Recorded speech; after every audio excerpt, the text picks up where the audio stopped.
Welcome to Motherhood, Aligned and Assigned, where we help guide mothers from symptoms to solutions. We're Dr. Serena Kaufman and Dr. Veronica Schultz, nervous system specialists helping families discover the missing link in their wellness journey. Join us as we translate complex health challenges into simple, actionable solutions for you and your children. Because your family deserves to thrive, not just survive. All right. So today we're going to talk about something that we might actually end up agreeing with your medical doctor on. And that is adrenal fatigue real and scientifically valid? I don't know. Let's talk about it, Veronica. For us, adrenal fatigue is way downstream and it's more of a long-term globally misfiring system. Yeah. I think we were just collaborating on this episode, and we're like, do we believe that you stop producing cortisol after a while?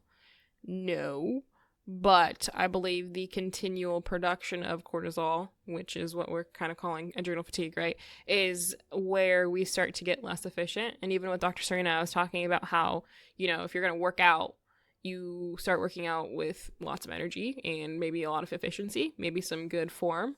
And then after a while, your form falls away, your strength falls away, right? You're still able to move your body, I would hope, after that workout, right? But even throughout the day, you're like, well, like, I don't know, I'm thinking like, lifting. You're like a deer the rest of the day because your legs are like just exhausted. And so that's kind of what I'm thinking of adrenal fatigue. It's like your body is, not resting and not repairing enough, not restoring what it should be restoring, and therefore producing more and more cortisol, getting less and less efficient, less and less able to do functions you like need your body to do, right? Yeah, and we can, I see this, Dr. Veronica, I'll let you dive into what that typical patient looks like who comes into your office with that, but we're going to, as chiropractors, we view this in two different ways. We see this in scans. Really, really common pattern with worn out adults, shows up without fail on scans. Mm-hmm. And then we see it symptomatically in relation to what we call the HPA or HPG axis, and we'll break that down. But Dr. Veronica, what does this typical adrenal fatigue, or this patient claims to feel like they have adrenal fatigue or on the verge of that, what do they come in with in your office? Can I start by saying they don't think they have adrenal fatigue? Like you said, this person, yes. I feel like I would be very shocked for someone who has adrenal fatigue to be like, I have adrenal fatigue. I'd be like, well, I don't know that I believe you. Not that I don't believe you, right? But the people that are coming into my office are very high strung. They don't know what's wrong, and they don't know why they're not performing as well as they would like to, right? They're the people that are coming into my office who are like, how could I do more? Right? How can I, get more done in the day? I feel like I'm exhausted and I want to do more and I want to stay up later and I want to wake up early and I want to do all these things. So that's at least I've seen in my office is they don't realize that they're in adrenal fatigue, and like their questions alone, I'm like, okay, yeah, I bet you your T8 and T10 is just gone. And so this is typically what it looks like. I would say it looks a little different in men versus women. So for a lot of moms, these are the very, very, I would say they would claim ADHD type of brain.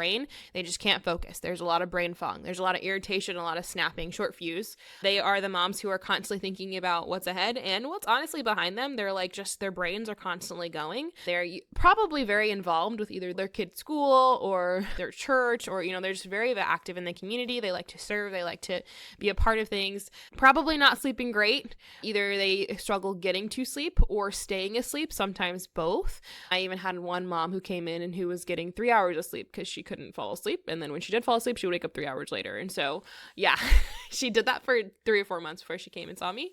Now she sleeps in the night like a baby, so which is great. So, and then I feel like for dads, we see a lot of workaholics. So we see someone who is kind of just pushing past, they're fine, there's nothing wrong, they probably have low back pain, maybe some sciatica type symptoms. That's what they come into my office for, right? And then low key have either depression or anxiety that they reluctantly tell me that they had when they were teenagers, right? It's not a problem anymore, so they say.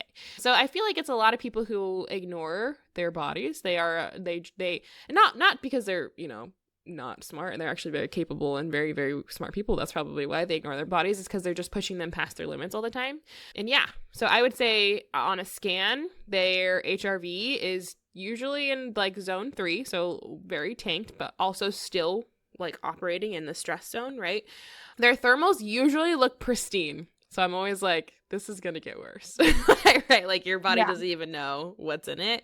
And then their EMGs are always, it's like textbook adrenal fatigue in my office, right? Always like offline from like T6 to like T12, maybe L1. So, Yeah. And then lots of stress in the neck. yes. Yes. Yeah. I'm So glad you said that because high stress there here was and then shut down low.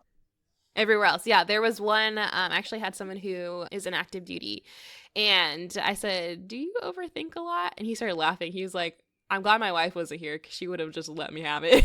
He's like, "Always, I cannot shut my brain off, and she's always getting on me about it." Yeah. So yeah, I mean, we really can. I think it's funny. Someone said the other day, these scans are like a personality test because it's like you just explained my entire life in like 5 minutes, and I didn't tell any of that. So yeah, yeah. I just did someone's reported findings. But she came into me, she's like, I have sciatica and I have trouble falling asleep. And then we got into it and we ended the reported findings and she was in tears, which has been happening a lot. It's like, oh no. But I think it's been tears of validation. I'm like, Yes. oh my gosh, you just connected every single thing I've been struggling with. Like you've trickled it down into one thing that you're gonna just hit hard. And Mm-hmm. you're telling me that they can help with all of this stuff. And they just sit there and like with tears in their eyes. Just because I'm like, well, okay, Dr. Veronica, how is digestion with these people? On the slower side, always constipated. They are, at least in Yeah. my office, they are not How about, going like they have should. you ever asked about like acid reflux, GERD, that Yes. kind of thing? I'd say half Yeah. of them So it's, have that. Yeah. Or no, like yeah. I would say they either have like, yeah, acid reflux or they have no appetite. Like it's like, one of them was like, I'm a professional intermittent faster. And I was like, okay, well, that just means you're not hungry ever. And now you're just like doing it on purpose. Right. So yeah. And then for women, how are their cycles? Well, I have a couple of patients that were working on fertility. And so we have Mm-hmm. a couple of women who either were diagnosed with PCOS, endometriosis, that kind of stuff. So that tells you a lot about their cycles, honestly. I would say very seldom is it regular once we get into it. Like sometimes we'll have a couple people who are like, yeah, it's regular. And then it's like, well, maybe not so much. But a lot of people who have either had or are experiencing symptoms of PCOS, endometriosis, painful periods, that kind of thing. Yeah. Yeah, that's exactly what I get to. And they don't even know to talk about those things because they're, well, you're a chiropractor. I'm like, yeah, but hear me out.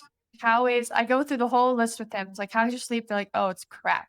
Like, it takes me forever to fall asleep because I'm thinking about everything I've done in the last 10 years that was embarrassing or that I could have done better or should have been different. I'm like, okay, noisy brain. Hypercritical. Yeah. And they're like, and then I'm waking up at 2 a.m., 4 a.m., 6 a.m., and then it's just time to get up. Like, okay. So that's telling me a lot about one, the ability to tap into the rest, digest, right? Like wind down from your day HPG. and settle down for falling asleep. And then the waking up is blood sugar, cortisol, all of that's miswired. And I wasn't, because I also practice functional medicine. After someone's system is like they are showing me that they're adaptable on their scans. And so that's sometimes something I'm like, well, I'm probably gonna have to address the waking up later when we get to functional medicine, but people have been like, "Hey, I've gone from waking up 4 times a night to 1 to 2 times a night, now to just once a night to go to the bathroom, and then I'm good to go." Mm-hmm. Like, that shocked me. Chiropractic is still shocking me of just, like, how much a regulated nervous system, the body can adapt and heal itself in so many ways. Mm-hmm. Anyways, so they're like, "Okay, Mm-hmm. yeah, my sleep is crap," but I just thought that was just menopause. I'm seeing a lot of women in perimenopause, menopause. Like, those are the people that I think the word of mouth is bringing into my office. And so they've been on birth control for forever, and they're like, "But I'm Right. definitely starting to feel the hot flashes, mood Mm-hmm. swings." And, like, in my opinion, because I've been diving into more perimenopause, menopause research, because 1, it's not researched enough, but we're Mm-hmm. getting there. And menopause is a gift. It should be a gift of, hey, you have done your work. You've been the matriarch.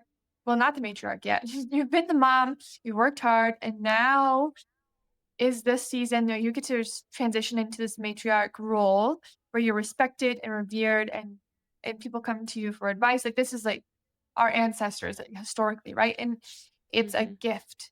And it Mm-hmm. right now, women are not experiencing it as a gift. And I think it's Mm-mm. because they have been through life of like, okay, these same women, they started like, oh, I've never had regular cycles. I've had trouble getting pregnant, or I've had multiple miscarriages. And there's just lots of signs of stress throughout their whole life. And it's just winding up and then exploding in perimenopause, right? We Mm-hmm. don't have to live with 3 hours of sleep, hot flashes, night sweats, mood swings, irritability, right? Like, you don't have to turn into the crazy wife and mom. Anyway, Mm-mm. I also think that it's counterintuitive, right? Because of how, I mean, think about how Hollywood even portrays these things. Think about how it portrays childbirth and labor, and you know how we feel about that around here. yeah, If you don't, keep listening because you will yeah, find out. And then same thing with menopause. You know, you see the crazy mother-in-law or the crazy mom who's on menopause, and that's just kind of what is expected. And so when you start experiencing those things, it's like, oh, well, that's normal. Just because it's common doesn't mean it's normal, right? So we get to almost like reclaim I mean, this work is so, I'm like getting goosebumps talking about this, but this work is so cool because we get to really reclaim what God designed these things to be, right? He did not get design. I was actually talking, I'm like going to get on a soapbox a little bit, because I was talking to someone and she was like, maybe we should make another episode about this, because I am hearing a lot about cycle syncing and how like you're a different person through each cycle, and I think that some of that's true, and I also think some of that's not exactly what I think God designed our bodies to. Like, you shouldn't feel like you're being pushed and pulled on a roller coaster every day of your life just because you're a woman. But yeah. maybe that's just my Like, there's own some opinion, strengths at right? certain points. Yeah, there's some Yes. strengths at Yeah. certain points. Yeah, so not like you have to Yes. take the week off completely. Yeah, Yes, yeah, yes. And I'm hearing a lot of like, oh, well, it's my cycle, right? So I'm just like dead meat this month. And I'm like, no, that's not how it's supposed to be. So, but I think we as women, you know, motherhood, a line and a sign, right? We get to reclaim and rename the things that we experience as women, because they're supposed to be celebrated. They're supposed to be exciting, right? Having a baby is exciting.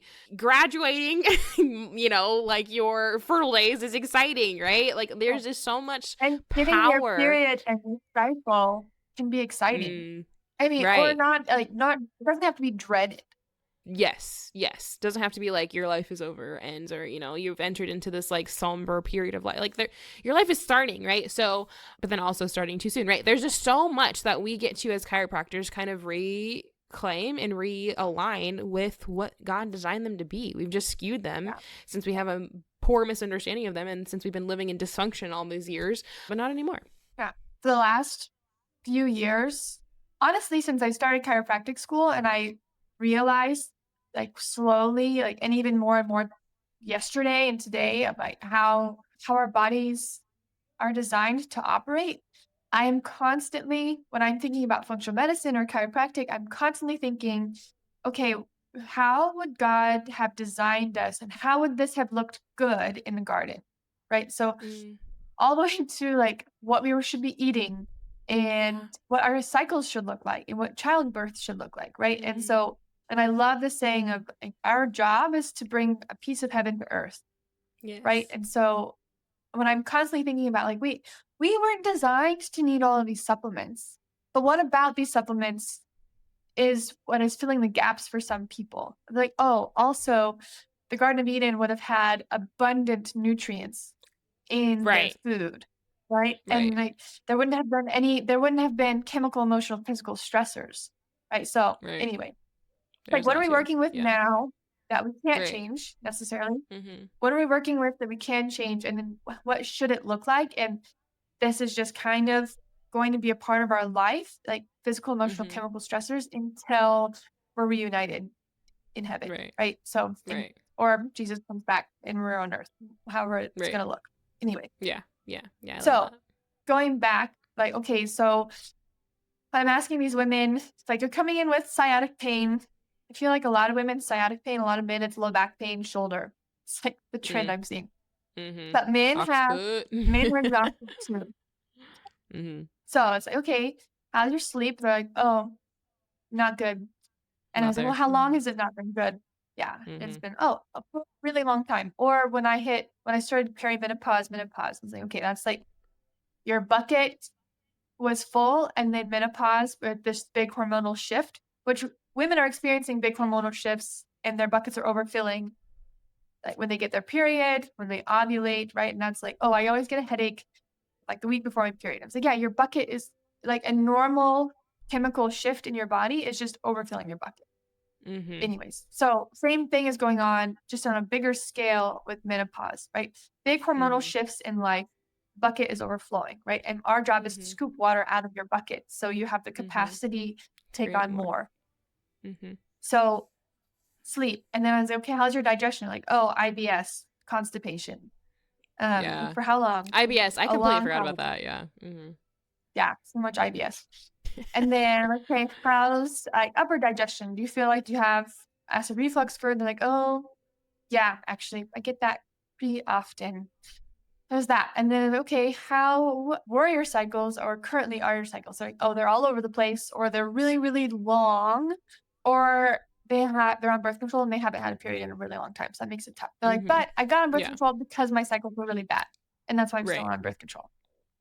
So it's okay. So that's rest, digest, reproduce. Those are the big categories on our brake pedal side of the nervous system.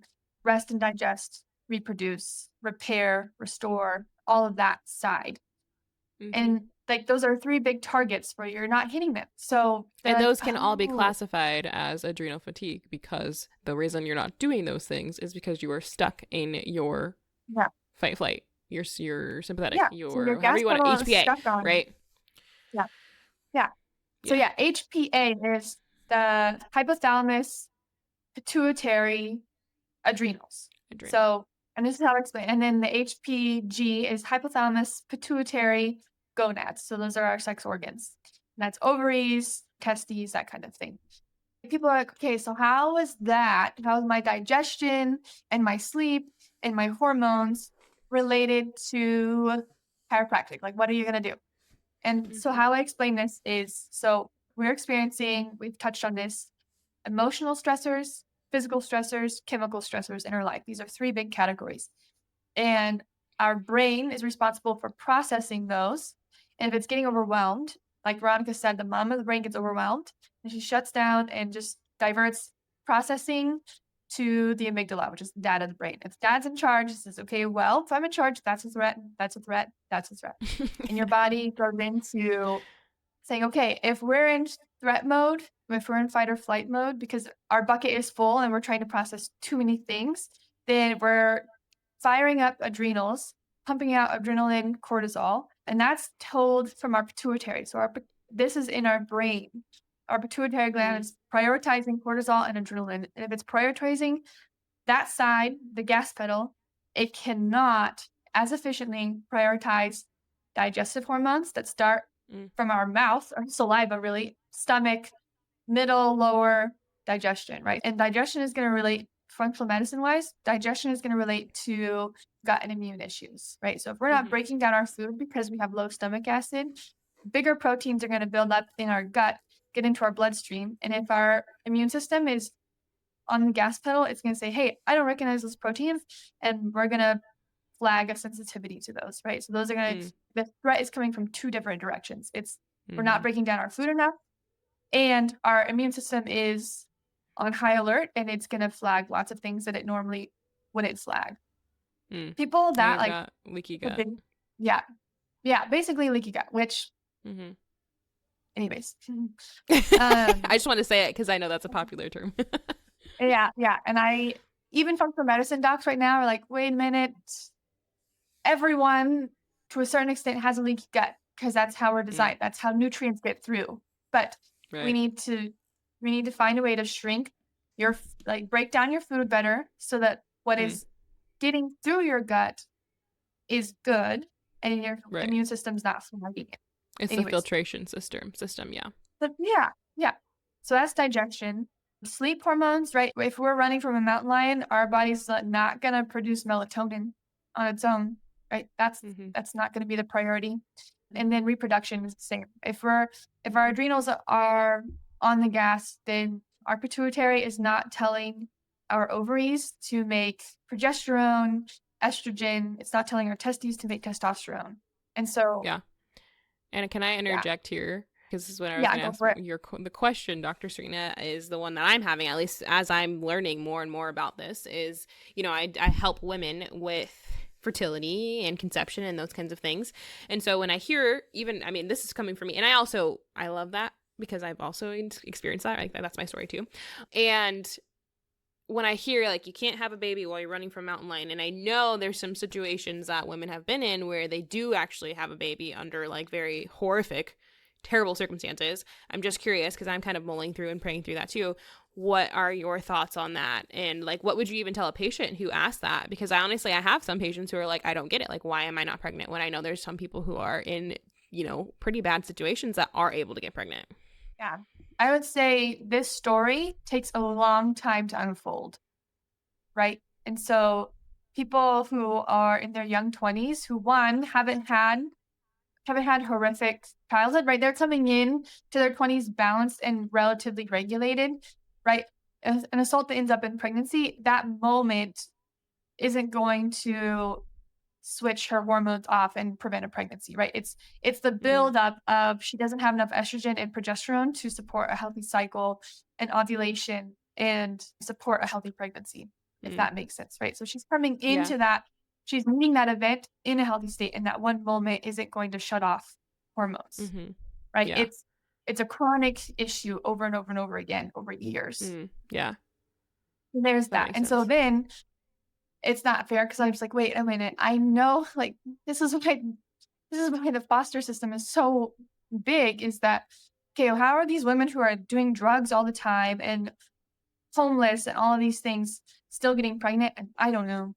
Actually, I'm so glad you threw that back, because what my brain just was like thinking of as you were saying that is, this is also why we offer customized care.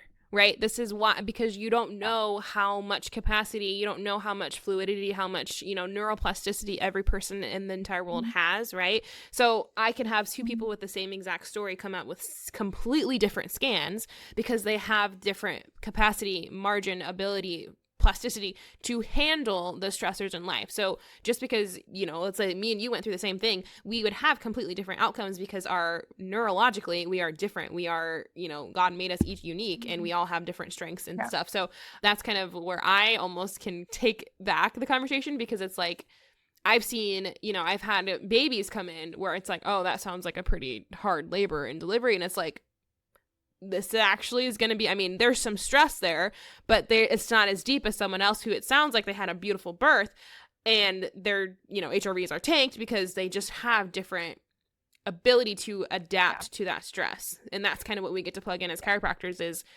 that's why it's so customized. We get to work with your adaptability and build on your, capacity and that kind of thing. Yeah. And what I say is everyone expresses stress differently. Some people express stress headaches, right? They get really bad headaches. Some people express stress with sciatic pain. Some people express stress, this is me, with eczema, digestive issues. Everyone has kind of their weak link, and when their bucket overflows, it's going to that weak link, and that's how their body's waving the red flag, right? And for some women, that looks like PCOS, dysregulated hormones, that kind of thing, right? And it's also our exposure to our chemical environment, right? So what is the difference in your endocrine disruptor exposure that has a big role in that part of the stress that your nervous system is experiencing. Right. And the womb that you were carried in, right? Like what kind of thought process, what kind of nervous system, but where are we starting on that point too? So yeah, I think that was a pretty good conversation there. We kind of hit a lot of things. Yeah. So I can wrap it up. But I think just to kind of, wrap up quickly.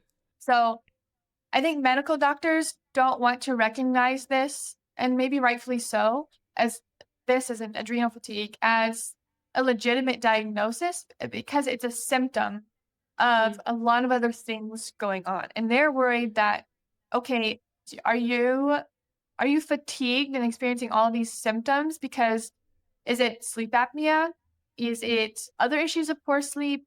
Is it poor recovery? Like there's lots of things that we need to look in and assess to understand why you're having this significant thing that is being termed as adrenal fatigue, right? And they're worried that if you just take a supplement, for adrenal fatigue, you're going to miss a lot of other stuff. Or a medication. And they don't have a medication for adrenal fatigue because they don't recognize it, right? So it's functional medicine doctors who have supplements to support the adrenals. Got it. They're worried that if you're just relying on this supplement for your adrenals to replenish them, you're missing why you have that in the first place. Like, okay, let's look at sleep. Let's look at digestion. Like, how are you absorbing nutrients to replenish those? All of these other things. Oh, and then like, do you have Addison's or thyroid issues or all of these other things that would be causing fatigue? And so when I'm doing my intake, I care about all of these things. Dr. Veronica and I, as chiropractors, we're not diagnosing these things, right? Like, okay, we hear you, we see these symptoms, and this is how we're viewing them, right? So this is how we're going to track your progress. If you're not getting better, if someone's not getting better in my office, I'm like, okay, one, I have the power to order thyroid labs, blood labs, all of these other things, or we can refer out. Like, okay, something else is missing here, and we've done the work to get your body to be adaptable.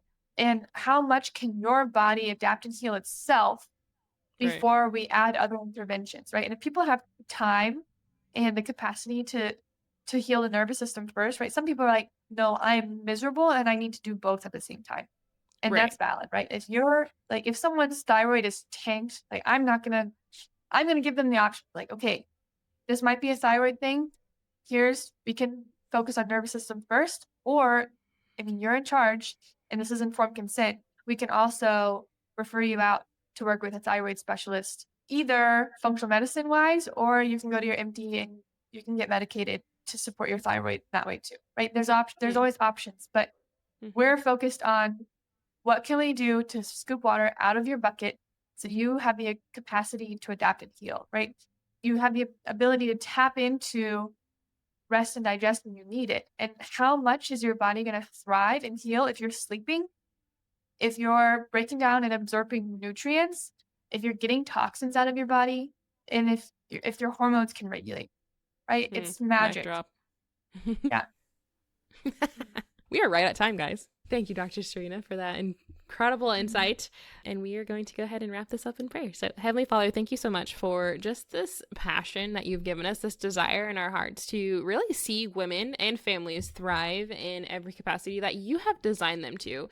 We know that your family unit, that your design has been attacked for years and years and years. And so we are reclaiming and we are reassigning and realigning with your vision for women and families and children.